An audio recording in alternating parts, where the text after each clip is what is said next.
দু নম্বর বিয়ে ভেঙে যাওয়ার পর এখন আর একা নন শ্রাবন্তী। শ্রাবন্তীর জীবনেও নতুন বসন্ত এসে গেছে, এমনটাই কানাঘুষো শোনা যাচ্ছিল টলিপাড়ায়।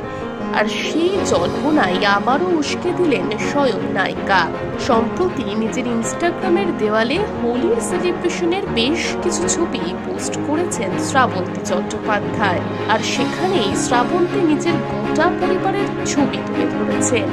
আর সেই ছবির একেবারে বাঁ দিকের মানুষটিকে দেখুন, ইনি হচ্ছেন সেই রোশন সিং যার সঙ্গে শ্রাবন্তীর প্রেম সম্পর্কের খবর আড়ি পাতলেই শোনা যাচ্ছে টলিপাড়ায়। আর এই ছবি শুধু শ্রাবন্তী নয়, শোভা পাচ্ছে রোশন সিং এর ইনস্টাগ্রামের দেওয়ালেও।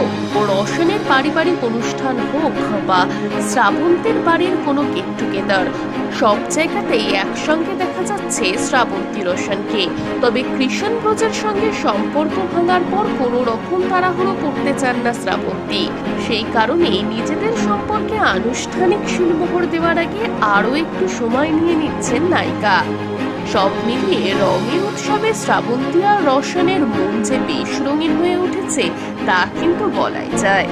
টলিউডের সব আপডেট আর লেটেস্ট নিউজ জানতে সাবস্ক্রাইব করুন টলিউড তড়কা আর বেল আইকনে ক্লিক করতে ভুলবেন না।